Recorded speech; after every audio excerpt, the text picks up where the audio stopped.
எடுத்துட்டு போய் உள்ள போட்டு இரு அர்ஜென்ட் போடுறேன். இதுதான் பார்ட் 2.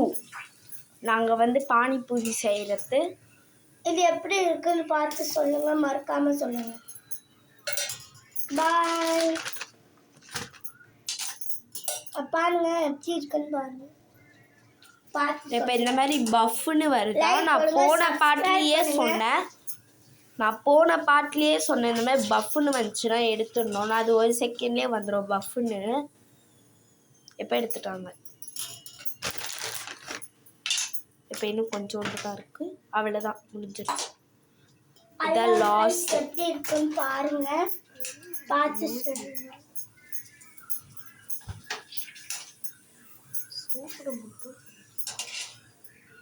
அவ்வளோதான்.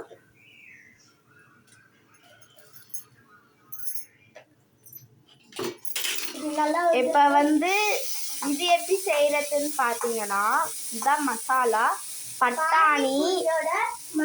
பட்டாணி, இஞ்சி பூண்டு பேஸ்ட்டு, அதுக்கடுத்து உருளைக்கிழங்கு, அதுக்கடுத்தது கொத்தமல்லி, அதுக்கடுத்து உப்பு, அதுக்கடுத்து உப்பு இதுதான் நாங்கள் போட்டிருக்கோம். இப்போ இதை நாங்கள் சூடு பண்ணிக்கிட்டு இருக்கோம். ஏன்னா நேற்று நாங்கள் சாப்பிட்டோம். இது பார்ட் 1ல், இது பார்ட் 2.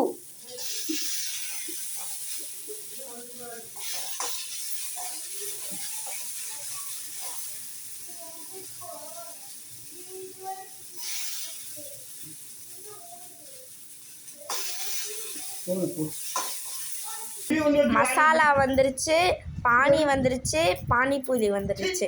இப்போ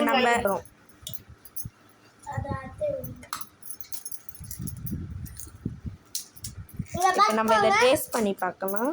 பானிபூரி செய்யும் போது பார்த்து கவனமா செய்யுங்க. எப்போ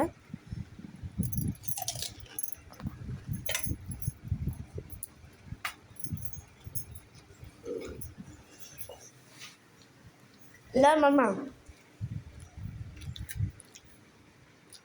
இதை எப்படி இருக்கு மறக்காம டேஸ்ட் பண்ணி பாருங்க, செம்மையா இருக்கும்.